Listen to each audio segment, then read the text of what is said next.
It's been an up and down season for the Seattle Kraken, but there are some reasons for optimism. Erica Ayala joins us to discuss those things, plus what to expect at the trade deadline, coming up next on today's Locked On NHL podcast.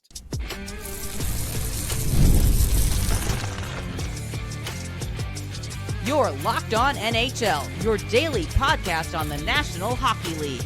Part of the Locked On Podcast Network, your team every day. Gil Martin here, and welcome everybody to the Monday edition of the Locked On NHL podcast, part of the Locked On Podcast Network, your team every day. I want to thank everyone who makes Locked On NHL your first listen every day. Don't forget to subscribe on YouTube or wherever you listen to podcasts so you get new episodes as soon as they drop. Today's episode is brought to you by FanDuel. Right now, new FanDuel customers can get $150 in bonus bets if your first $5 bet wins. It is my pleasure to welcome back to the show the host of Locked On Kraken, Erica L. Ayala. And Erica, you know, it's been a rough season at times for the Kraken, but there are some reasons for optimism right now. Let's start with Jordan Eberle, the captain. He's been out a long time. He is now finally on a rehab stint, starting that process of returning. Talk to me about what he means to this team and what his absence has meant to this team. Yeah, I mean, first of all, Gil, as you and I'm sure a lot of listeners and viewers know, the Seattle Kraken didn't have a captain after we traded Mark Giordano at the trade deadline of the inaugural season. So it's been a while since this team has had someone wear the letter C. I would say Eberle, Jaden Schwartz are up there, probably Jared McCann, with players that have taken on that leadership role, but it's been a long time coming. And so then for Eberle to get hurt so early in this season, he was hot out of the gate. He was just really getting things started offensively. He was on that Matty Beniers line. And then to have him go down and long-term have to have pelvic surgery, I mean, that's a long process. You know, anything, you know, like that, you're going to be out for a while. So that's been tough. I think that his leadership has been missed with a consistent basis in the locker room, because when you're rehabbing, of course, they're just things that you're literally not doing with the team. So that's been a little bit tough. I think some players, Vince Dunn, when he came back from his injury, I think stepped up.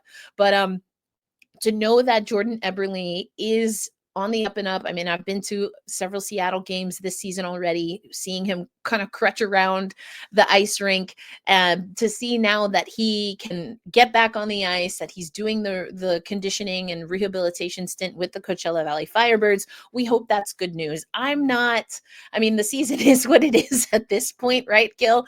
So I don't think that there should be any pressure to rush him back for any reason. I think you want to make sure, though, that he's feeling good, that he has the conditioning, that he has the reps that he needs to feel good so that he can come back and hopefully pick up right where he left off.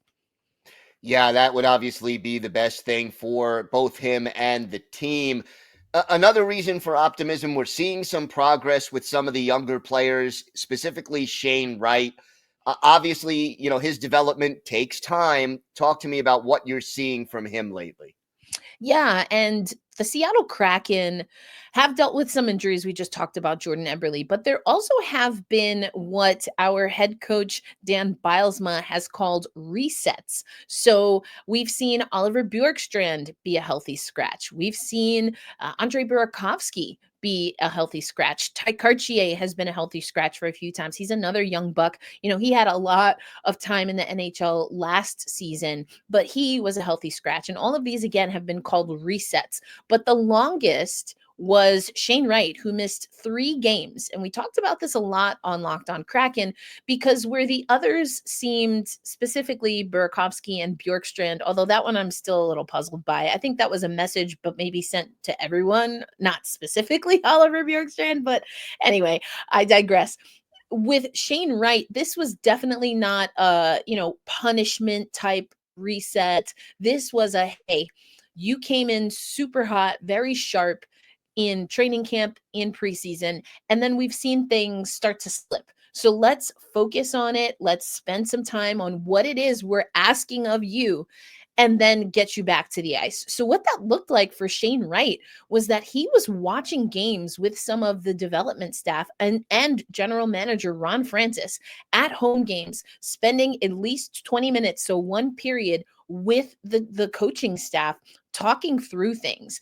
And when Shane Wright came back, he got in against Anaheim on the road, where he had some success early in his NHL career.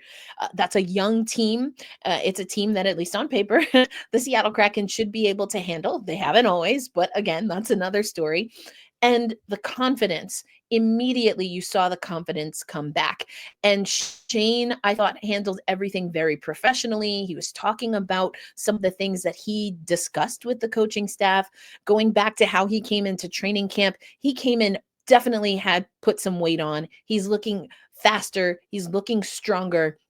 And these are all things that, through his progression from juniors while drafted to the Seattle Kraken and then in the AHL last season, these are all things that the Kraken have wanted to see. So even though there was that reset, and of course, when you talk about Shane Wright, there's always going to be a little bit of drama if he's not suited up. But in that case, I felt that that was a great reset. He's been great. I really like him working with Oliver Bjorkstrand and Ellie Tolvanen. That was an early line combination. The line combos have been a little bit in the blender, so he's seen a few different pairings, but he is hard-nosed. He's attacking, getting to the front of the net. I think he's got a great knack for being able to pass. He's been so effective on the power play. So the development of Shane Wright has definitely, as you said, been one of the bright spots for the Seattle Kraken this season. Talk to me briefly about your take on Four Nations and, from a Kraken perspective, how the players are faring. Yeah, well, players is generous. It's just the one. It's Kaapo Kakko. And we were kind of talking offline a little bit. So Kaapo Kakko, he was actually a healthy scratch for Team Finland. Now, I don't know exactly what went into that decision. It was his birthday. To what extent that had something to do with it, I'm not really sure. I would tend to lean to no. It was just a decision made for hockey reasons, I'm sure. But Kaapo Kakko, he didn't have a lot of ice time in that win over Sweden, but he used his minutes wisely. There was even a time where a lot of people thought that he had actually gotten one of the goals for Team Finland. He was right there with Barkov, who after looking at it, and I did sift through the film, everyone, but I agree. It was Barkov's goal, just barely. But the fact that, this is a young player who, even himself said, hey, I was a little surprised. I feel like maybe they just ran out of Finnish players, and so they kind of picked me. That was his way of saying that he didn't feel that he performed the way that he can and that he likely should while he was with the Rangers. But he's already surpassed his numbers in fewer games with the Seattle Kraken. He now is on that Matty Beniers line and is making a huge impact. Trade deadline. Excuse me. Trade deadline is just a couple of weeks away once we get back from the Four Nations break.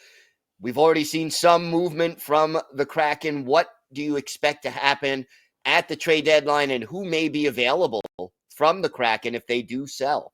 Yeah, this is the question. I feel like every time we talk trade deadline, I'm like, we got to do something. And then not very much is done.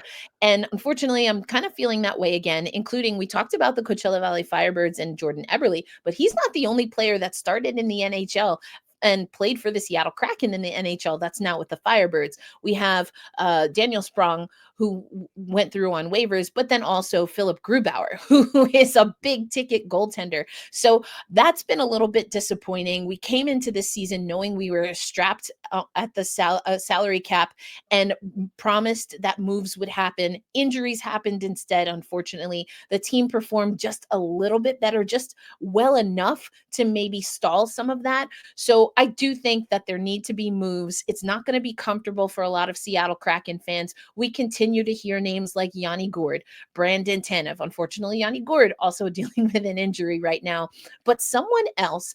And again, Kraken fans, I think this might hurt the heartstrings, but we have to know that things like this are necessary.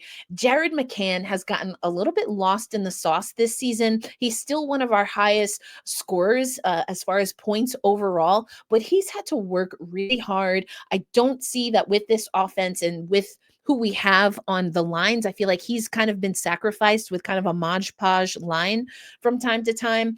And that's just not giving him the opportunities that we usually rely on him to score in. So I really do think, again, Jared McCann is probably a name, and this might be something, honestly, that McCann is okay with, but he's probably the big ticket item, so to speak, that might be on the move come the trade deadline. And I mentioned Philip Grubauer, and I want to say again that I don't think at this point it's realistic that he will be moved within the season, but there has to be some serious conversation in the offseason on what we're going to do from a goaltending perspective, because obviously it just hasn't been working out with Philip Grubauer. Yeah, we'll see how that plays out over the next few months. Erica, why don't you tell our viewers and our listeners where they could find the podcast and where they could find you on social media? For sure. Well, of course, you can find Locked On Kraken wherever you listen to audio podcasts. And for the video folks, hello, video folks, you can also find us on YouTube. You can also check out the Locked On NHL show where Rachel Donner and I have the Women's Hockey Report every Saturday morning. And these days, I'm mostly on Blue Sky at elindsay08 on Blue Sky. That's where I'm most active. But always a pleasure to talk hockey with you, Gil. Likewise. Thank you so much, Erica.